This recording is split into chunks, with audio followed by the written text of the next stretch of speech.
Today, many modern scientists arguing that human brain is not capable of doing two things at the same time. I am a living example that they're all wrong. I have 12, 14 tracks running in my mind all the time. Intellect is only the surface aspect, it is a veneer.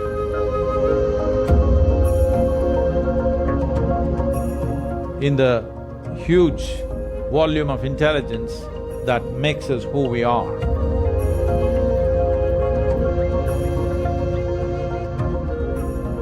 If you look at the evolutionary dimension of life upon this planet,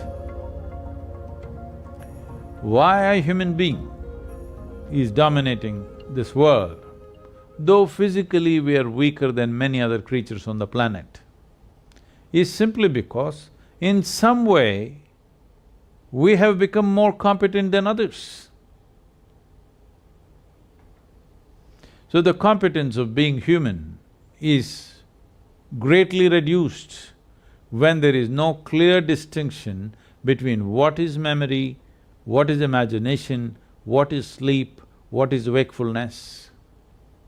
There are 5 major points of receptivity in one's mind. These are centers of memory, centers of imagination, centers of right perception, centers of perversion, and centers of sleep. If you practice classical yoga, these 5 dimensions will be distinctly separate in your experience. If it is not separate, what happens to you is, when you want to remember something, your imagination plays havoc with your memory. When you want to imagine something, your memory will constrain you from really proper dimension of imagination.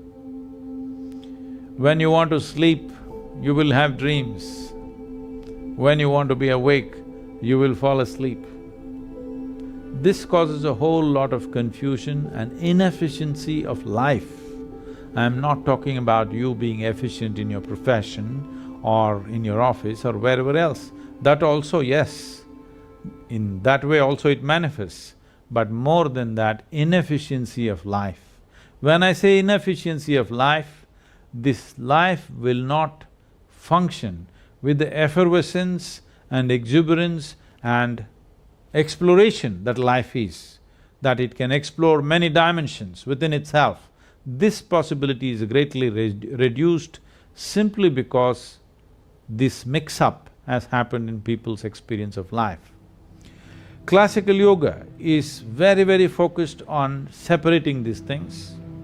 If you separate these things, you can become what is called as an avadhani.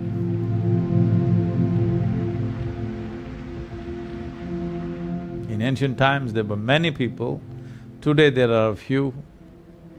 Some of them are called ashtavadhanis, which means they have 8 types, 8 capabilities. That is, at a single moment, at a given moment, they can perform 8 different actions. Like they can compose poetry, at the same time, they can do a very complex mathematical problem. At the same time, they can smell perfumes and decide which is which. At the same time, they can taste many things and say whatever they have to say about it.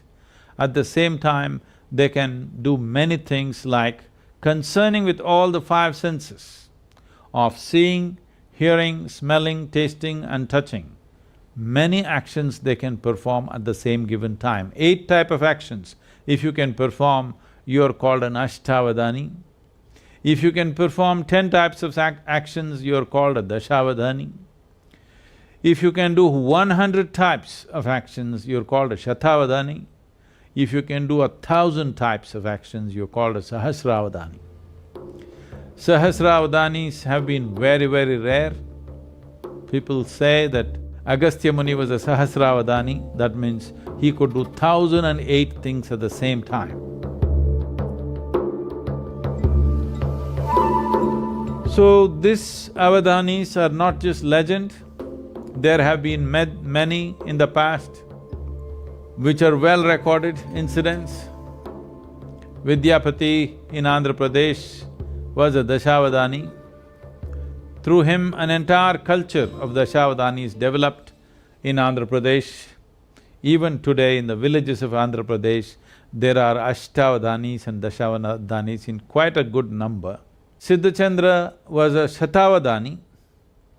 He performed 100 types of actions under the scrutiny of Akbar's court, the Emperor Akbar's court. And he was honored for this and given the title of Shatavadani because he performed 100 functions. And in modern times, there have been people who have performed 100 different actions, like Ravichandra Bai, who was a Gujarati Jain, who is a Shatavadani. Tirukural Ramakanaga Subramaniam was Shodasavadani, that means he performed 16 actions at a time.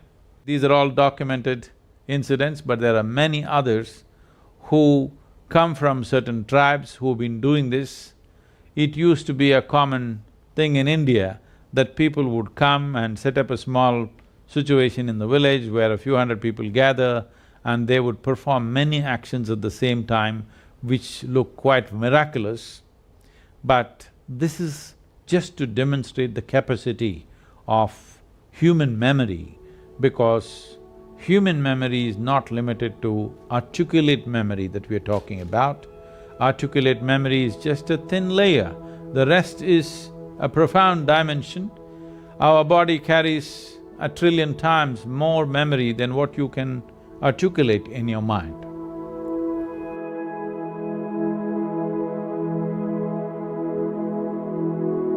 Today, there are many modern scientists, unfortunately, arguing that human brain is not capable of doing two things at the same time. You can do it best only if you do one thing at a time. I am a living example that they're all wrong. I have 12, 14 tracks running in my mind all the time. Do I look distracted, disturbed or stressed because of that? No. You can perform any number of things because of this. It is not even that you have to consciously pay attention to it. If you open up a certain track and leave it, it goes on by itself. This is the nature of human intelligence. You are not sitting here and conducting your renal functions or your liver functions or your spleen working or not. You're not doing this. Aren't all these many things happening at the same time? Isn't there an intelligence within us which is capable of doing all these things? It is just that most human beings are understanding human intelligence as just as intellect. Intellect is only the surface aspect, it is a veneer in the huge volume of intelligence that makes us who we are, because we are made from within. All the intelligence that is needed to create this body, to create this life is intrinsic to us. It is not something that happens from outside. It is intrinsic to us. It is just a question of access. If you want a living intelligence, if you want to exist as a living intelligence, one thing you should not do is, you never ever form an opinion about anything. That means you're always an active intelligence, you're looking at everything the way it is. An opinion means you have given up your ability to experience, you have become opinionated, or an impression of the past is overruling the reality of what is there right now. This is what an opinion is. But unfortunately, we have created societies where unless you have an opinion, you're considered dumb or stupid because you have no opinion. But that's the smartest thing you can do, that is the most intelligent thing you can do, is that you did not subscribe to any opinion, you're willing to look at everything just the way it is.